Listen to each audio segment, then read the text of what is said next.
Hello guys. तो आज जो हम लेक्चर देखेंगे वो है आर्टिकल 15। ओके, आर्टिकल 15 को राइट टू इक्वलिटी भी कहते हैं। ओके, आर्टिकल 15 एक फंडामेंटल राइट है जो इंडिया के सिटीजन्स को गिवन है। Okay, it is given only to the citizens of India.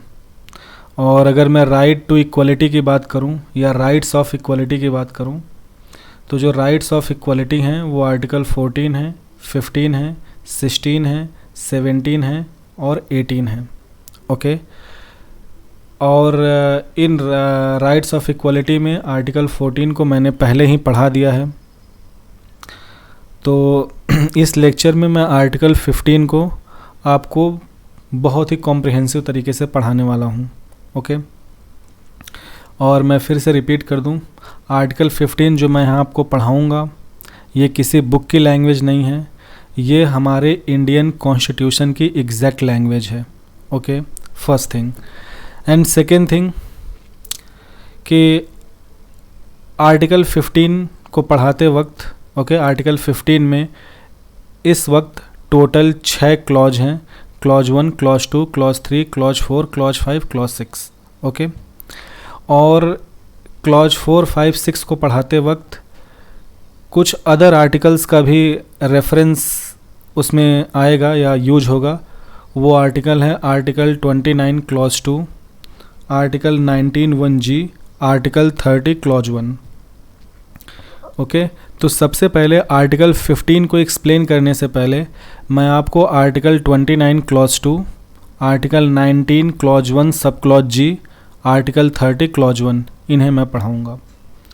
Okay, और इन्हें भी बताने से पहले मैं आपको ये बताऊं कि जो हमारे फंडामेंटल राइट्स हैं वो आर्टिकल 14 से 35 तक हैं। ओके, इनमें से कुछ आर्टिकल्स जो हैं वो हमारे इंडिया के सिर्फ सिटीजन्स को गिवन है। ओके, यानी इंडिया में नॉन सिटीजन्स के लिए ये आर्टिकल अवेलेबल नहीं है। तो जो इंडिया के सिटीजन्स को आर्टिकल गिवन है, सिर्फ सिटीजन्स को, वो आर्टिकल 15 है, आर्टिकल 16 है, article 18 clause 2, article 19, okay, and article 29 clause 2। Okay, अब आर्टिकल 19 जो है उसमें आर्टिकल 19 क्लॉज 1 और फिर sub clause A to G तक हैं। ओके, और article 19 clause 1 sub clause F जो है वो रिपील हो चुका है। ओके, अब बात कर लेते हैं आर्टिकल 29 क्लॉज 2 की। ये कहता है कि no citizen shall be denied admission into any educational institution maintained by state or receiving aid out of state fund on the grounds of religion, race, caste, language or any of them। इसका मतलब ये है कि India का कोई भी citizen, okay, India के किसी भी सिटीजन को किसी ऐसे एजुकेशनल इंस्टीट्यूट में एडमिशन देने से मना नहीं की जा सकती on the basis of religion, race, caste, language. ठीक है, जो इंस्टीट्यूट स्टेट यानी सरकार चलाती है, चाहे वो केंद्र सरकार चलाए चाहे राज्य सरकार चलाए, ओके, या फिर केंद्र या राज्य सरकार की कोई लोकल अथॉरिटी चला रही हो। ठीक है, तो कोई भी संस्था, कोई भी एजुकेशनल इंस्टीट्यूट जिसे सरकार चलाती हो या जिसे सरकार फुली या पार्सली फंड करती हो, ठीक है, ओके, तो कोई भी संस्था जिसे सरकार चलाती हो या कोई भी ऐसी एजुकेशनल संस्था जो सरकार के पैसे से चलती हो, ठीक है, ऐसे किसी भी इंस्टीट्यूट में इंडिया के किसी भी सिटीजन को एडमिशन देने से मना नहीं की जा सकती इन 4 चीज़ों के आधार पे, धर्म, रेस, जाति और भाषा के आधार पे। ठीक है, यानी इन 4 चीज़ों के आधार पे डिस्क्रिमिनेशन नहीं की जा सकती। इन 4 चीज़ों के आधार पे सरकारी संस्था में या जो संस्था सरकार के पैसे से चलती है वो इंडिया के किसी भी सिटीजन को एडमिशन देने से मना नहीं कर सकती। अब आप लैंग्वेज का मतलब समझते हैं, भाषा, कास्ट यानी जाति भी समझते हैं, रिलीजन और धर्म, ठीक है। यहाँ पे एक वर्ड है रेस, ठीक है। तो मैं रेस को आपको एक्सप्लेन कर देता हूँ, क्योंकि आर्टिकल 15 के क्लॉज 1 में भी रेस की बात होगी। तो हम रेस को ऐसे समझते हैं कि race is a way of categorising of human in the society, okay, categorising of humans in society on the basis of their physical qualities और सोशल क्वालिटीज़। कहने का मतलब है हम इंसानों को समाज में, ठीक है, समाज के अंदर इंसानों को कुछ वर्ग में बांट देना, ओके। और ये जो वर्ग में बांटने का प्रोसेस होता है, ये या तो उनके फिजिकल अपीयरेंस के आधार पे होता है या फिर उनके सोशल सामाजिक विशेषताओं के आधार पे, ठीक है। मैं एग्जांपल समझाता हूँ। अगर आप हिस्ट्री में देखें, ठीक है, तो जो अफ्रीका में ब्रिटेन की कॉलोनी थी, ओके, वहाँ पे जो अफ्रीकन पीपल थे, जो ब्लैक लोग थे, तो जो इंग्लिश थे उनको वो ब्लैक बुलाते थे, ठीक है, और इंग्लिश खुद को वाइट मानते थे। तो ये एक तरह का रेशियल डिस्क्रिमिनेशन था, बिकॉज जो इंग्लिश पीपल थे जिन्होंने अफ्रीका को कॉलोनाइज़ किया, उन्होंने वहाँ पे रहने वाले अफ्रीकन पीपल को उनके स्किन के आधार पे उनको एक कैटेगरी में रख दिया और वो कैटेगरी बना दी ब्लैक पीपल की, ओके। और तो जब हम समाज में इंसान को किसी उनके शारीरिक विशेषता के आधार पे एक वर्ग में डाल देते हैं, ओके, तो वो एक रेस कहलाती है। तो ब्लैक पॉपुलेशन एक रेस बन गई, okay, race of black people. तो उनके साथ जो डिस्क्रिमिनेशन हुआ वो रेशियल डिस्क्रिमिनेशन कहलाएगा। मैंने दूसरा कहा कि फिजिकल अपीयरेंस या सोशल क्वालिटीज़ यानी सामाजिक विशेषताओं के आधार पे भी अगर हम समाज में कोई वर्ग खड़ा कर दें तो वो भी एक रेस कहलाएगी। फॉर एग्ज़ाम्पल, अगर मैं इंडिया के कॉन्टेक्स्ट में बात करूं तो हमारे इंडिया में जो ट्राइबल पॉपुलेशन है, ओके, अगर आप उड़ीसा में जाएं या नॉर्थ ईस्ट में जाएं तो वो जो ट्राइबल पॉपुलेशन है अगर आप जाकर देखेंगे तो उनकी लाइफ स्टाइल हमसे, यानी कि जो मेन एक्सट्रीम सोसाइटी है, ओके, जो इंडिया की मेन एक्सट्रीम सोसाइटी है, इनसे ट्राइबल लोग जो हैं उनकी लाइफ स्टाइल बहुत ऑल टुगेदर बहुत डिफरेंट है। उनके कस्टम्स हमसे बहुत डिफरेंट है, उनके ट्रेडिशन, उनकी लैंग्वेज और उनकी पूरी सोशल प्रैक्टिस ही हमसे बहुत अलग है, ठीक है। तो ट्राइबल पॉपुलेशन इसीलिए हमारे मेन एक्सट्रीम सोसाइटी में कभी मतलब उन्हें एकोमोडेट करना बहुत मुश्किल है, और मेन एक्सट्रीम सोसाइटी भी उन ट्राइबल पॉपुलेशन से खुद को बहुत डिफ्रेंशिएटेड पाती है। तो इसीलिए ट्राइबल पॉपुलेशन काफ़ी मार्जिनलाइज्ड कम्युनिटी हैं। तो उनकी सामाजिक विशेषता मतलब उनकी भाषा या उनकी वो एक जो उनका ट्रेडिशनल लाइफ स्टाइल है, उनका जो अपना ट्रेडिशनल कस्टम है, उसके आधार पर वो एक रेस क्रिएट हो जाती है, ठीक है। वो एक समूह क्रिएट होता है जो मेन एक्सट्रीम सोसाइटी से बहुत डिफरेंट है, ठीक है।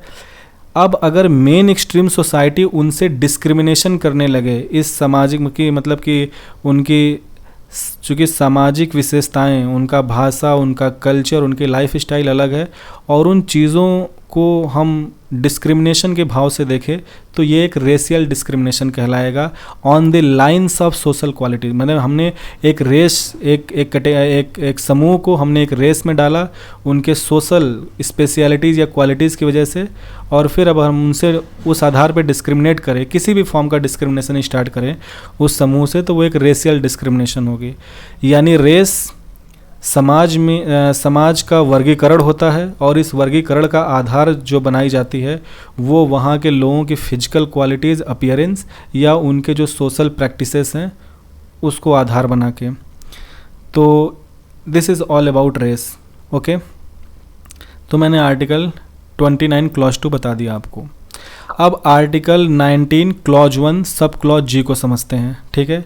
पढ़ते कैसे हैं? Article 19 clause 1 sub clause ji, in short इसको ऐसे बोलते हैं आर्टिकल 19 1G, आर्टिकल 19 1G, पर technically article 19 clause 1 sub clause ji.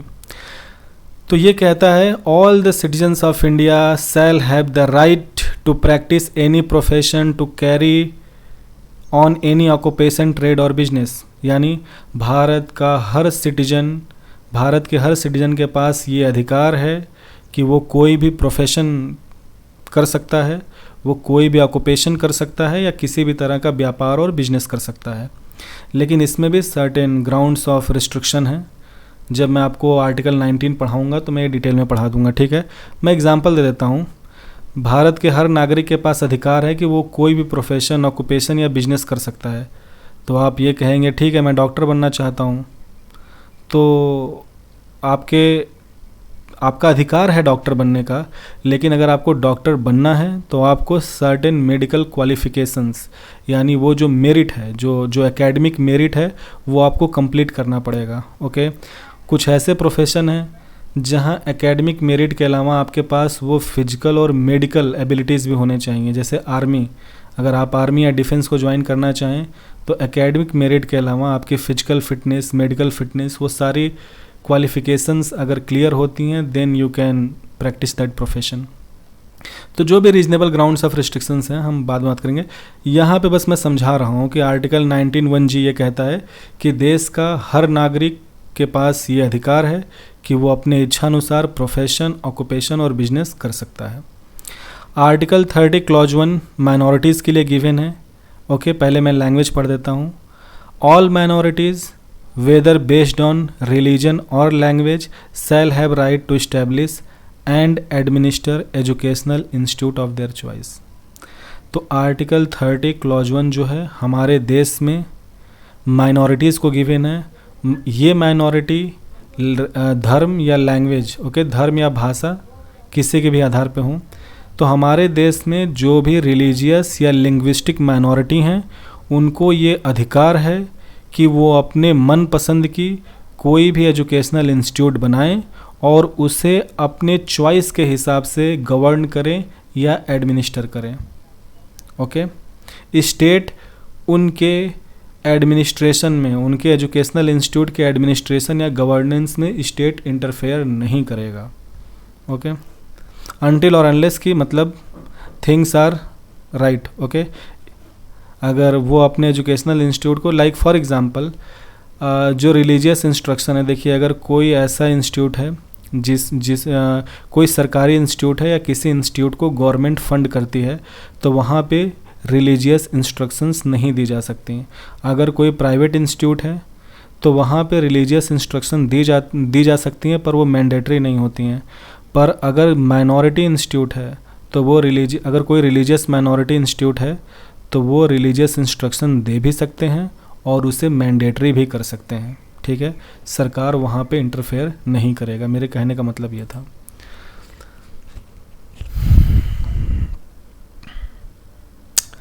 Let's go to the next slide. Okay, आगे बढ़ो भाई।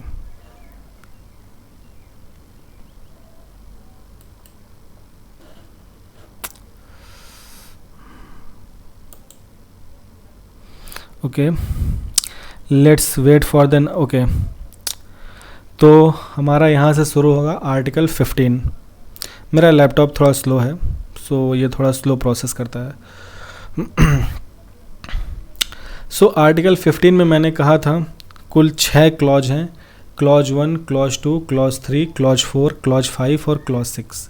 ठीक है, आर्टिकल 15 का जो क्लॉज 4 है ये आर्टिकल 15 में नहीं था। आर्टिकल 15 के क्लॉज 4 को इंसर्ट किया गया through first constitutional amendment act of 1951।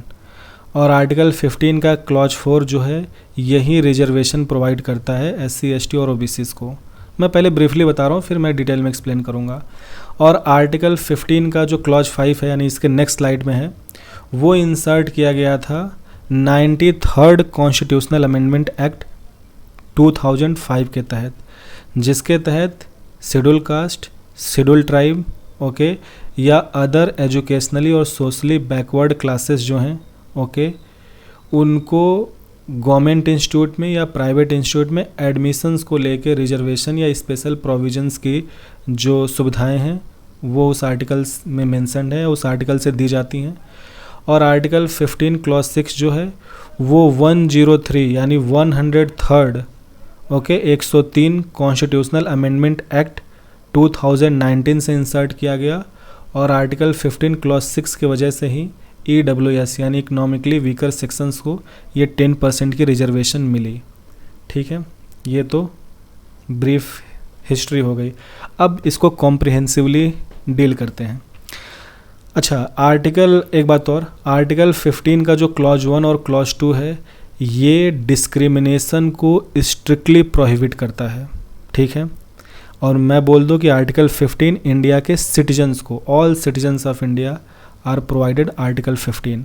उसका क्लॉज 1 क्लॉज 2 डिस्क्रिमिनेशन को स्ट्रिक्टली प्रोहिबिट करता है। और यहाँ पे जो ग्राउंड्स ऑफ डिस्क्रिमिनेशन है वो 5 हैं। रिलीजन, ठीक है, race, caste, sex, place of birth यानी धर्म, रेस, जाति, जेंडर और प्लेस ऑफ बर्थ। इन 5 चीज़ों के आधार पे डिस्क्रिमिनेशन को स्ट्रिक्टली प्रोहिबिट करता है क्लॉज 1 क्लॉज 2। ओके, बाकी क्लॉज 3, 4, 5, 6 अफर्मेटिव या फिर आप ये कह लीजिए कि पॉजिटिव डिस्क्रिमिनेशन की बात करता है। ओके, ये तो ब्रीफ बात थी, अब डिटेल में देखते हैं। तो अगर मैं आर्टिकल 15 का क्लॉज 1 देखूं तो उसकी लैंग्वेज है the state shall not discriminate against any citizen on grounds only of religion, race, caste, sex, place of birth और एनी वन ऑफ देम या एनी ऑफ देम। यानी स्टेट यानी कि सरकार। ओके, अब स्टेट की डेफिनेशन मैंने आर्टिकल 12 पढ़ाते समय बताया था, मैं रिपीट कर देता हूँ।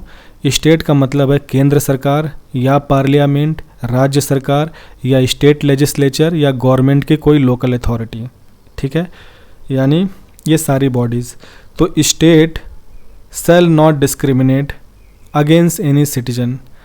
स्टेट भारत के किसी भी नागरिक के साथ डिस्क्रिमिनेशन यानी कि भेदभाव नहीं कर सकता है on ground of religion, race, caste, sex या प्लेस ऑफ बर्थ। यानी भारत में केंद्र सरकार, पार्लियामेंट, ओके, या स्टेट लेजिस्लेचर या स्टेट गवर्नमेंट या लोकल अथॉरिटी ऐसा ना कोई कानून बना सकते हैं, ना ऐसा कोई ऑर्डर पास कर सकते हैं जो इंडिया में किसी भी सिटीजन के साथ भेदभाव करता हो, उसके धर्म, उसके जाति, उसके जेंडर, उसके पैदा होने की जगह या फिर उसके रेस के आधार पे। सो article 15 clause 1 prohibit discrimination by state, यानी आर्टिकल 15 क्लॉज 1 स्टेट को मना करता है कि तुम कोई ऐसी कानून मत बना देना, यानी कोई ऐसी लेजिस्लेशन मत बना देना, ऐसा कोई ऑर्डर मत पास कर देना, ऐसा कोई किसी भी तरह की नोटिस जारी मत कर देना, ऐसा कोई भी एक्शन मत लेना जो इंडिया के सिटीजन्स, इंडिया के किसी भी सिटीजन के साथ डिस्क्रिमिनेशन करता हो, उसके धर्म, उसके जाति, उसके जेंडर, उसके प्लेस ऑफ बर्थ और उसके रेस के आधार पे। ठीक है, आर्टिकल 15 क्लॉज 2 क्या कहता है? No citizen shall on grounds only of religion, race, caste, sex, place of birth और any of them be subjected to any disability, liability, restriction और condition with regard to sub clause A and sub clause B. बताता हूँ, पहले clause 2 की भाषा को समझिए। पहले यहाँ तक समझते हैं, सब्जेक्ट टू डिसेबिलिटी, लाइबिलिटी, इतना समझते हैं, बाकी रिस्ट्रिक्शन तो क्लॉज 1 क्लॉज 2 के रेफरेंस में है। तो no citizen shall on ground of this 5 things, यानी किसी भी सिटीजन को इन 5 चीज़ों के आधार पे या इनमें से किसी एक के आधार पे, ठीक है, उसको किसी भी तरह की डिसेबिलिटी या लाइबिलिटी नहीं दी जा सकती। अब आपको मैं समझाता हूँ कि डिसेबिलिटी या लाइबिलिटी से क्या मतलब है। देखिए, डिसेबिलिटी का मतलब होता है कि कोई व्यक्ति, okay, a person finds difficulty to do a physical और मेंटल वर्क, यानी अगर कोई व्यक्ति कोई फिजिकल या मेंटल वर्क करने में सक्षम नहीं पा रहा है खुद को, या कोई फिजिकल या मेंटल एक्टिविटी करने में किसी व्यक्ति को हैम्पर्ड फील होता है, तो ये एक तरह की डिसेबिलिटी होगी। ओके, अगर वो फिजिकल एबिलिटी नहीं कर पा रहा है, मतलब उसको कोई फिजिकल एक्टिविटी करने में दिक्कत हो रही है, यानी वो फिजिकली डिसेबल है। और अगर उसको मेंटली कोई काम करने में रुकावट हो, या उसको मेंटली कोई काम करने में दिक्कत आ रही हो, ठीक है, तो फिर वो एक तरह का मेंटल डिसेबिलिटी है। अब मैं एग्जांपल समझाता हूँ कि देश के किसी भी नागरिक को इन 5 चीज़ों के आधार पे फिजिकल या मेंटल डिसेबिलिटी नहीं होनी चाहिए। मतलब ये है कि अगर मान लीजिए, मेंटल डिसेबिलिटी पहले मैं बताता हूँ, अगर मान लीजिए देश का कोई नागरिक है जो कि लो कास्ट या शेड्यूल कास्ट से बिलोंग करता है, ओके, और वो देश में अगर जो भी हमारे वैदिक लिटरेचर्स हैं, पुराण हैं, ओके, इन्हें पढ़ना चाहता है, तो उसके ऊपर कोई रोक नहीं होनी चाहिए। मैं एग्जांपल देता हूँ, जैसे मान लीजिए समाज में अपर कास्ट, ओके, ये एक समूह बना लें और ये कहें कि जो वैदिक लिटरेचर या पुराण है इसे लोअर कास्ट या शेड्यूल कास्ट नहीं पढ़ सकते, तो उनको उस चीज़ से वंचित कर देना, ठीक है। मतलब आपने उनको डिसेबल कर दिया, आपने उनको मेंटली हैम्पर कर दिया कि वो चीज़ उस चीज़ को नहीं पढ़ सकते। तो किसी व्यक्ति को कोई, मतलब समाज में सभी लोग, समाज में आम तौर पे जो भी फिजिकल या मेंटल एक्टिविटी सभी लोग कर रहे हैं, वो सारे फिजिकल और मेंटल एक्टिविटी को करने से अगर किसी भी सिटीजन को समाज का कोई वर्ग या स्टेट इन 5 चीज़ों के आधार पर रोकता है, तो ये एक तरह की डिसेबिलिटी कहलाएगी। और ऐसी कोई भी डिसेबिलिटी किसी व्यक्ति के साथ नहीं की जा सकती इन 5 चीज़ों के आधार पे।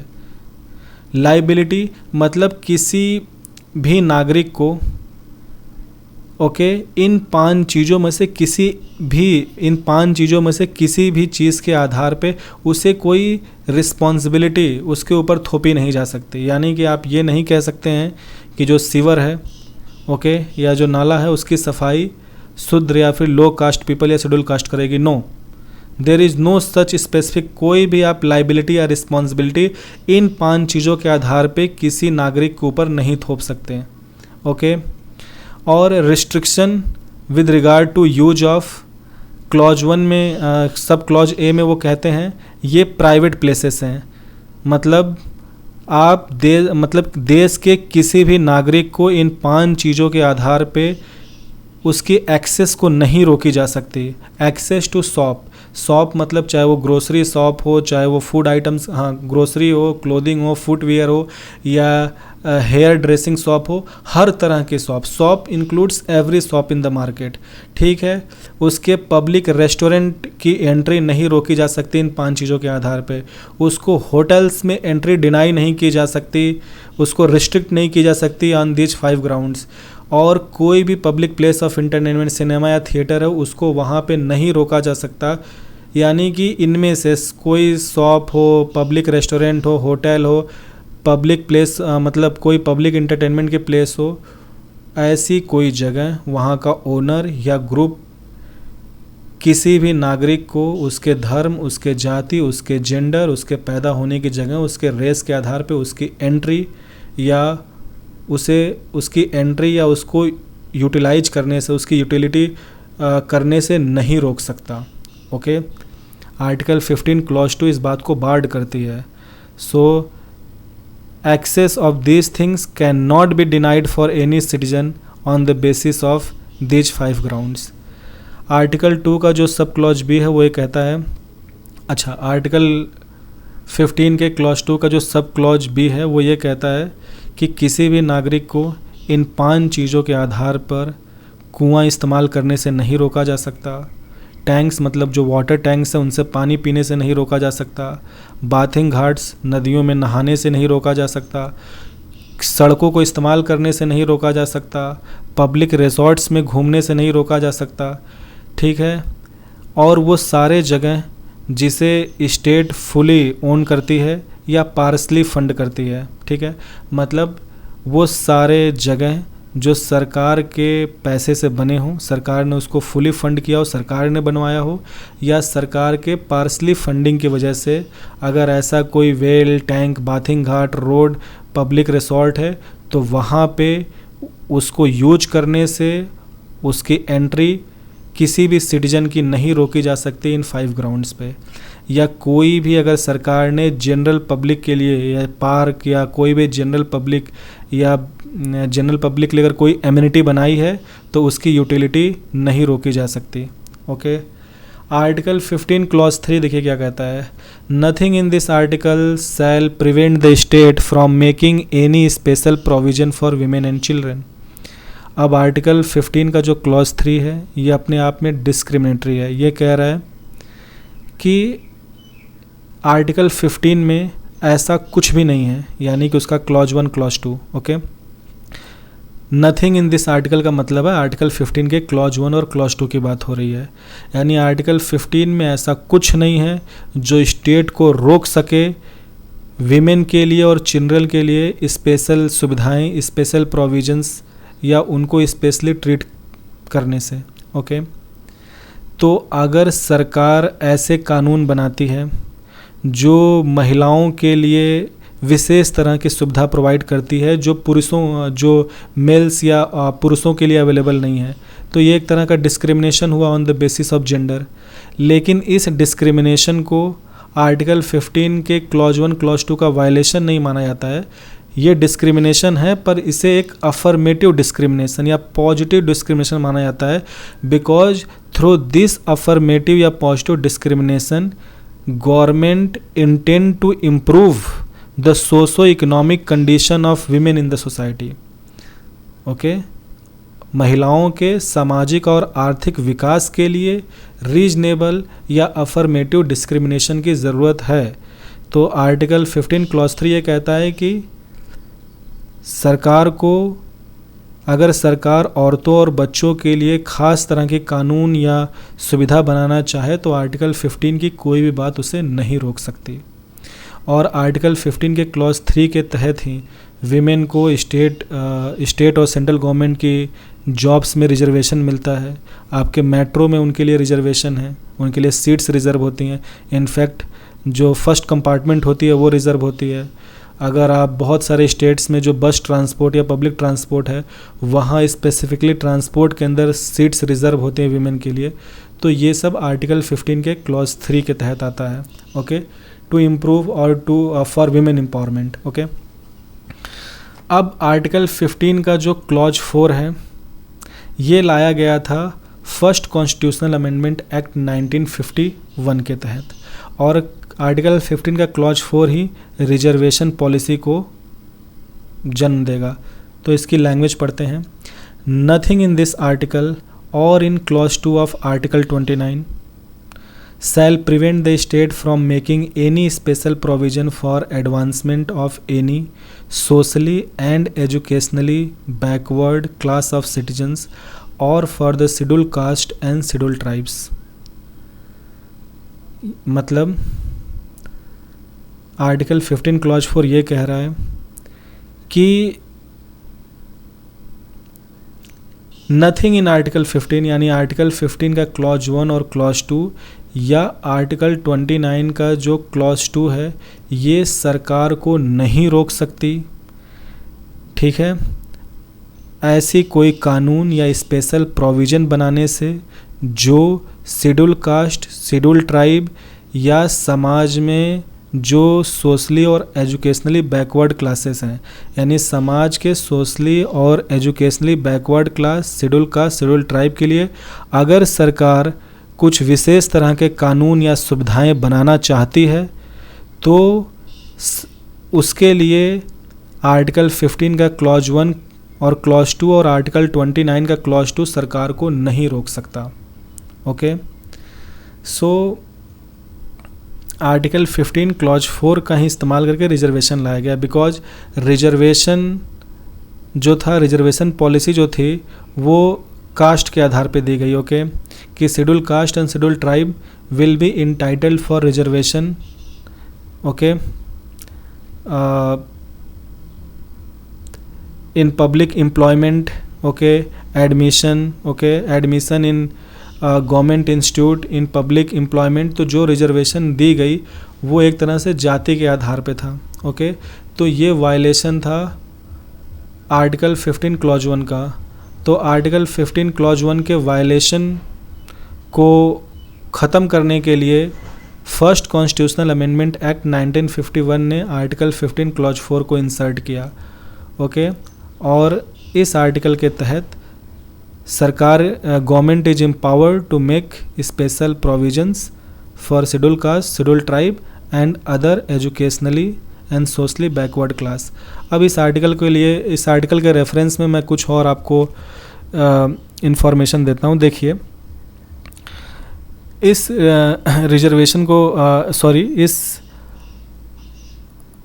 सब क्लॉज को इंसर्ट करने से पहले सुप्रीम कोर्ट में एक केस था, Champakam Dorai Rajan versus union of India case 1950। So Champakam Dorai Rajan case में सुप्रीम कोर्ट ने ये कहा कि जब भी इंडियन कॉन्स्टिट्यूशन के पार्ट 3 और पार्ट 4 के बीच में कॉन्फ्लिक्ट होगा तो पार्ट 3 के जो आर्टिकल्स हैं वो प्रिवेल करेंगे। ओके, यानी कि वो पार्ट 4 के अगर किसी आर्टिकल से, अगर पार्ट 3 का कोई आर्टिकल कॉन्फ्लिक्ट कर रहा है तो पार्ट 3 का जो आर्टिकल है वो स्ट्रॉन्गर होगा, वो वैलिड होगा over the article of part 4, because part 3 जो हैं ये फंडामेंटल राइट से डील करते हैं, these are justiciable in court, where as part 4 which is DPSP they are non justiciable. ठीक है, तो आर्टिकल 15 का जो क्लॉज 1 था ये कॉन्फ्लिक्ट में था इन दी तो आर्टिकल 15 का क्लॉज 1 जो था, ठीक है, ये कॉन्फ्लिक्ट कर रहा था पार्ट 4 के आर्टिकल 46 के साथ। अब पार्ट 4 का जो यानी DPSP का जो आर्टिकल 46 है वो कहता है कि state shall try to uplift और improve the educational and economic interest of schedule caste, schedule tribe and other weaker sections of society. ठीक है, तो अब अगर शेड्यूल कास्ट, शेड्यूल ट्राइब या समाज के जो अदर वीकर सेक्शंस, अगर इनके इकोनॉमिक, सोशल और एजुकेशनल इंटरेस्ट को, इनकी स्थिति को इम्प्रूव करना है तो सरकार को उनके लिए कुछ विशेष तरह के लॉ, कुछ विशेष तरह की सुविधाएं बनानी पड़ती जो आर्टिकल 15 का क्लॉज 1 कॉन्ट्राडिक्ट कर रहा था। उसी कॉन्ट्राडिक्शन को ख़त्म करने के लिए फर्स्ट कॉन्स्टिट्यूशनल अमेंडमेंट का यूज करके आर्टिकल 15 में क्लॉज 4 इंसर्ट किया गया, एंड देन इट बिकम्स कि नथिंग इन आर्टिकल 15 और 29 clause 2 will prevent the government from making special provisions for scheduled caste, scheduled tribe and definition of other weaker sections of society get converted to other socially and educationally backward class। Article 46 में जो बात थी वो other weaker sections of society की थी, लेकिन जो article 15 clause 4 insert किया गया वहाँ पे other weaker sections of society का जो इंटरप्रिटेशन था वो educationally and socially backward class हुआ। बाद में यही educationally and socially backward class बन गया other backward class, that is OBC। Okay, so let's move ahead. Okay, article 15, अब इसके आखिरी के 2 क्लॉज बचते हैं, आर्टिकल 15 क्लॉज 5 एंड क्लॉज 6। अब देखिए आर्टिकल 15 का जो क्लॉज 5 है ये इंसर्ट किया गया था 93rd कॉन्स्टिट्यूशनल अमेंडमेंट एक्ट 2005 के तहत। ये क्या कहता है, नथिंग इन दिस आर्टिकल, यानी 15 क्लॉज 1 क्लॉज 2, मतलब आर्टिकल 15 का क्लॉज 1 क्लॉज 2 या आर्टिकल 19 का क्लॉज 1 सब क्लॉज G गवर्नमेंट को प्रिवेंट नहीं कर सकता। ओके, लैंग्वेज पहले मैं पढ़ देता हूँ। नथिंग इन दिस आर्टिकल और in sub clause G of clause 1 of article 19 shall prevent the government from making any special provision by law for advancement of socially and educationally backward class of citizens or for the scheduled caste or scheduled tribe in so far as such special provisions relate to their admission to educational institutions including the private educational institutions whether they are aided or unaided by state other than the minority educational institutions referred under Article 30 Clause 1। अब देखिए ये article 15 clause 5 का जो मतलब है, इस पूरे line का जो मतलब वो ये है, पहले इतना समझिए। नथिंग इन दिस आर्टिकल का मतलब है कि नथिंग इन दिस आर्टिकल का मतलब है आर्टिकल 15 का क्लॉज 1 क्लॉज 2 और 19(1)(g, यानी कि आर्टिकल 15 का क्लॉज 1 क्लॉज 2 और आर्टिकल 19(1)(g गवर्नमेंट को नहीं रोक सकता। किस चीज़ से नहीं रोक सकता? From making any special provision. Okay, अगर गवर्नमेंट कोई स्पेशल प्रोविज़न, कोई विशेष तरह की सुविधा अगर कानून के तहत लाना चाहती है, किनके लिए? शेड्यूल कास्ट के लिए, शेड्यूल ट्राइब के लिए, या फिर जो सोशली और एजुकेशनली बैकवर्ड क्लास हैं, ठीक है। और ये विशेष तरह की सुविधा इसलिए लाई जा रही है ताकि उनको प्राइवेट इंस्टीट्यूट में या फिर सरकारी इंस्टीट्यूट में एडमिशन के रिगार्डिंग रिजर्वेशन प्रोवाइड की जा सके।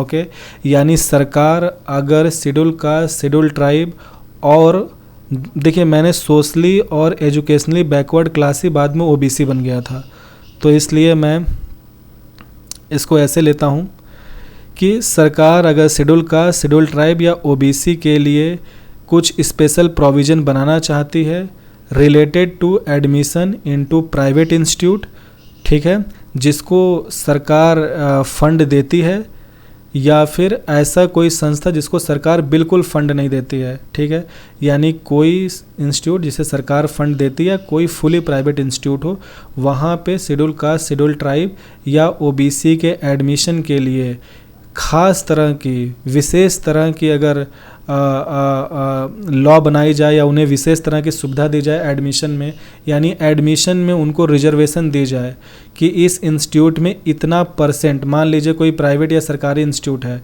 ठीक है, सरकारी का मतलब है कि उसको स्टेट पार्सली फंड करती है या फुली फंड करती है, तो चाहे कोई बिल्कुल प्राइवेट हो या पार्सली फंडेड या फुली फंडेड हो, अगर स्टेट कोई ऐसी लॉ लाती है और ये कहती है कि इन सभी संस्थाओं में शेड्यूल कास्ट, शेड्यूल ट्राइब के लिए एडमिशन के टाइम पे या इतना % सीट रिज़र्व होना चाहिए इस पर्टिकुलर कोर्स में, ठीक है, एडमिशन, और ओबीसीज़ के लिए इतना सीट रिज़र्व होना चाहिए, ठीक है, फॉर दिस पर्टिकुलर कोर्स, तो no institute can deny and nothing in article 15 clause 1 clause 2 and 19(1)(g can prevent the government. Okay, बस इसमें एक एक्सेप्शन है, वो है article 30 clause 1, because article 30 clause 1 ये कहता है कि जो लिंग्विस्टिक या फिर जो रिलीजियस माइनॉरिटी हैं वो अपनी एजुकेशनल इंस्टीट्यूशन बना सकती हैं और उसे अपने मन पसंद के हिसाब से चला सकती हैं। तो अगर कोई माइनॉरिटी की एजुकेशनल इंस्टीट्यूशन है, वहाँ पर आर्टिकल 15 क्लॉज 5 अप्लीकेबल नहीं होगा।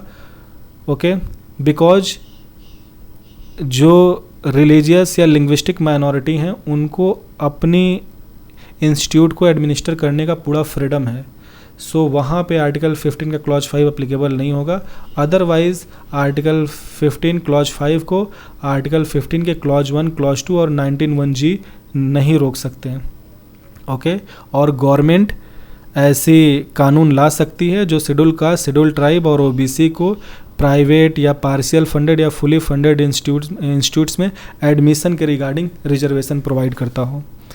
आर्टिकल 15 क्लॉज 6 की अगर हम बात करें तो आर्टिकल 15 क्लॉज 6 जो है ये लाई गई थी 103rd 103 कॉन्स्टिट्यूशनल अमेंडमेंट एक्ट 2019 के तहत। ओके, यानी 2019 में 103 ओके जो संविधान में संशोधन हुआ था उसके तहत आर्टिकल 15 क्लॉज 6 आया।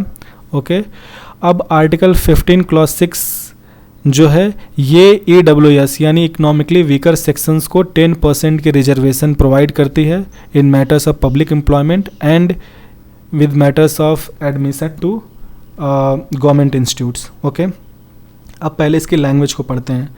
नथिंग इन दिस आर्टिकल और sub clause G of clause 1 of article 19 या clause 2 of article 29 shall prevent the state from making. इतनी बात तो आप समझ गए होंगे क्योंकि मैं बार बार कह रहा हूँ। इस पूरे लाइन का मतलब है नथिंग इन दिस आर्टिकल का मतलब है आर्टिकल 15 क्लॉज 1 क्लॉज 2, 19(1)(g) और 29 क्लॉज 2 ये सरकार को नहीं रोक सकते क्या करने से। सब क्लॉज ए बी, अगर सरकार ए बी चीज़ करेगी तो 15 का 1(2), 19(1)(g) और 29(2) नहीं रोक सकते सरकार को। ओके, अब ए और बी में क्या है, any special provision for advancement of economically weaker sections of citizen other than the classes mentioned in clause 4 and 5। देखिए आर्टिकल 15 क्लॉज 4 जो है वो रिजर्वेशन प्रोवाइड कर रहा था शेड्यूल का, शेड्यूल ट्राइब और ओबीसी को, लेकिन वहाँ पे इकोनॉमिकली वीकर सेक्शंस की बात नहीं थी। तो अगर इकोनॉमिकली वीकर सेक्शंस को गवर्नमेंट को रिजर्वेशन देना है तो उनको आर्टिकल 15 में अमेंडमेंट करना पड़ता, और अमेंडमेंट करके उन्होंने 103 अमेंडमेंट से सब क्लॉज 6 को डाला। अब क्लॉज 6 में जो सब क्लॉज ए है वो कहता है एनी प्रोविजन, ठीक है, अगर सरकार कोई सुविधा, कोई विशेष तरह की सुविधा किसी कानून के तहत लाना चाहती है, इकोनॉमिकली वीकर सेक्शंस मतलब देश के जो इकोनॉमिकली वीकर सिटीजन्स हैं, ठीक है, यानी देश में जो इकोनॉमिकली वीकर सेक्शन के जो नागरिक हैं उनके लिए अगर सरकार किसी विशेष तरह की सुविधा या कानून बनाना चाहती है तो वो अप्लीकेबल होगा, ठीक है। और ये जो इकोनॉमिकली वीकर सेक्शन है ये वो क्लास ऑफ सिटीजन है जिसकी आर्टिकल 15 के क्लॉज 4 और क्लॉज 5 में बात नहीं हुई है, बिकॉज क्लॉज 4 और क्लॉज 5 में तो हमने सिर्फ शेड्यूल का, शेड्यूल ट्राइब और socially and educationally backward class की बात की है। तो हमने क्लॉज 4-5 में हमने कहीं भी इकोनॉमिकली वीकर सेक्शंस की बात नहीं की। तो आर्टिकल 15 का क्लॉज 6 सब क्लॉज ये कहता है कि सरकार इकोनॉमिकली वीकर सेक्शंस के जो सिटीजन हैं उनके लिए विशेष तरह का कानून बना सकती है, ओके, विशेष तरह की सुविधा बना सकती है किसी कानून के तहत। और ये जो क्लास है ये जो क्लास ऑफ सिटीजन्स हैं ये 4 और 5 में मेंशन नहीं थे। अब इसका सब क्लॉज भी ये कहता है any special provision for advancement of any economically weaker sections of citizen other than the class mentioned in 4 and 5, ठीक है, so far special provision relate to their admission to educational institution including the private educational institutions whether aided or unaided by state other than insofar as other than the minority education institution referred to clause 1 of article 30 which in case reservation would be addition to the existing reservation and subject to maximum of 10% of total seats in each category। Article 15 clause 6 sub clause भी ये कहता है कि जो economically weaker section है ये वो class of citizen है जो आर्टिकल 15 के क्लॉज 4 और क्लॉज 5 से अलग हैं, वहाँ ये मेंशन नहीं है, ठीक है। तो क्लॉज 4 और क्लॉज 5 से एक अलग क्लास ऑफ सिटीजन है, ठीक है। तो ये जो इकोनॉमिकली वीकर सेक्शंस हैं इनके लिए सरकार स्पेशल प्रोविजंस बना सकती है, ठीक है, और वो स्पेशल प्रोविजंस इनके एडमिशन के रिगार्डिंग होगा, ठीक है। मतलब इकोनॉमिकली वीकर सेक्शंस के जो सिटीजन हैं अगर सरकार उनके लिए स्पेशल प्रोविजंस बनाती है उनके एडमिशन के रिगार्डिंग, चाहे वो प्राइवेट इंस्टीट्यूट हो, चाहे वो इंस्टीट्यूट स्टेट द्वारा पार्सली फंडेड हो, चाहे फुली फंडेड हो, so that special provisions would be applicable. यहाँ बस एक एक्सेप्शन है, वो एक्सेप्शन है माइनॉरिटीज़ का। तो कोई अगर एजुकेशनल कोई लिंग्विस्टिक या रिलीजियस माइनॉरिटी है तो उनके इंस्टीट्यूट को छोड़ के देश के जो भी प्राइवेट या पार्सली फंडेड या फुली फंडेड स्टेट हैं वहाँ पे इकोनॉमिकली वीकर सेक्शंस के एडमिशन के रिगार्डिंग अगर सरकार कोई प्रोविजंस बनाती है तो वो बिल्कुल अप्लीकेबल होगा। साथ ही साथ जो अभी एग्जिस्टिंग रिजर्वेशन पॉलिसी है, यानी कि अभी एग्जिस्टिंग रिजर्वेशन कितना है 22.5% SC/STs के लिए, 27% है OBCs के लिए in public employment through which are open exam system, okay. वहाँ पे इन एडिशन ये जो एग्जिस्टिंग रिजर्वेशन है इसके अलावा 10% मैक्सिमम रिजर्वेशन, ओके, ये 10% मैक्सिमम लिमिट है। सो 10% मैक्सिमम रिजर्वेशन यानी 10% reservation will be given to economically weaker sections citizen, okay, economically weaker section में जो सिटीजन आते हैं। अब इसमें एक एक्सप्लेनेशन भी ऐड किया गया है उसके नीचे, जो कि संविधान के अंदर मेंशन है, जो कि 103rd कॉन्स्टिट्यूशन अमेंडमेंट के तहत लाया गया था, और वहीं पे नीचे मेंशनड है कि for the purpose of this article and article 16, ठीक है। आर्टिकल 15 और आर्टिकल 16 के रेफरेंस में ये मतलब बात हो रही है कि economically weaker section shall be such as may be notified by state from time to time on the basis of family income and other indicators of economic advantage। मतलब एक्सप्लेनेशन ये है कि आर्टिकल 15 और 16 के रेफरेंस में ये कहा गया कि आर्टिकल 15 और 16 में इकोनॉमिकली वीकर सेक्शन की जब भी बात होगी, यानी जो क्लास ऑफ सिटीजन है जो इकोनॉमिकली वीकर सेक्शन को बिलोंग करेंगे, तो ये जो इकोनॉमिकली वीकर सेक्शन की जो नोटिफिकेशन है कि कौन से लोग इकोनॉमिकली वीकर सेक्शन में आएंगे, ये सरकार टाइम टू टाइम यानी समय के साथ उनके फैमिली इनकम के आधार पर डिसाइड करेगी। यानी अगर आज 8 लाख, अगर किसी फैमिली की इनकम 8 लाख या उससे कम है तो वो EWS के अंदर आता है, ठीक है। सरकार हो सकता है इन फ्यूचर जाकर इस कंडीशन को चेंज कर दे, ओके। मतलब कि जो इकोनॉमिकली वीकर सेक्शन की डेफिनेशन है उसे government time to time revise कर सकती है on the basis of family income and other economic advantage, ठीक है। अदर इकोनॉमिक एडवांटेज में जैसे कि लैंड है, ओके, जैसे कि EWS को जो डेफिनेशन है उसमें लैंड क्राइटेरिया भी है, ओके, और इनकम क्राइटेरिया भी है। तो ये जो भी अदर इकोनॉमिक एडवांटेज यानी कोई भी अदर इकोनॉमिक इंडिकेटर, चाहे वो लैंड पोजीशन हो चाहे फैमिली इनकम हो, इनको government time to time revise करती रहेगी in order to make the definition of EWS, okay. So this is all about article 15, okay. So article 15 जो है ये राइट ऑफ इक्वलिटी है, okay. Article 15 prohibits discrimination, okay, on the basis of religion, race, caste, sex, place of birth, okay.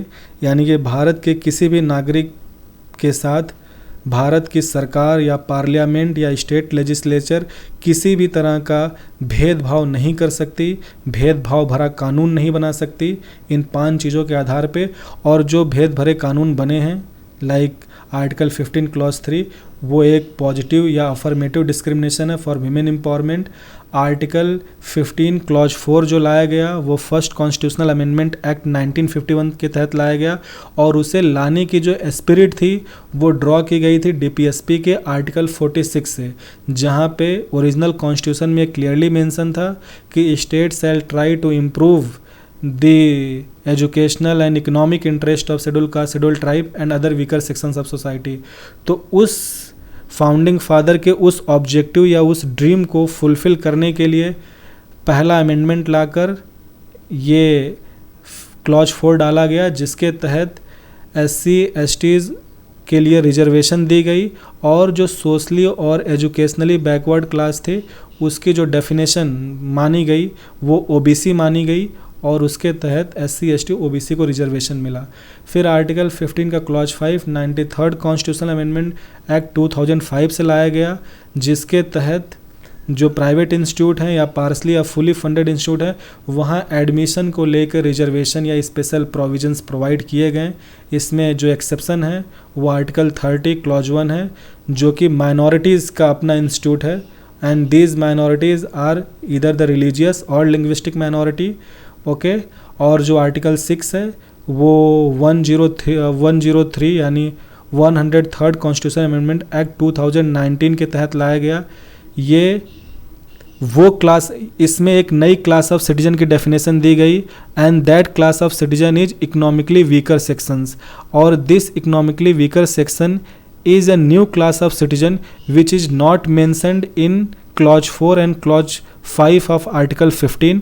पहली बात ये कही गई, और दूसरी बात ये कही गई कि इस इकोनॉमिकली वीकर सेक्शन के लिए अगर सरकार स्पेशल प्रोविजंस बनाती है with regard to their admission to private और government institutes, then it will be valid other than the minority institutes, and in addition to existing reservation, okay, जो अभी वर्तमान में जो रिजर्वेशन है उसके अलावा this economically weaker section will have maximum of 10% reservation in public employment, okay, और in with regard to admission in the public government institutes, okay.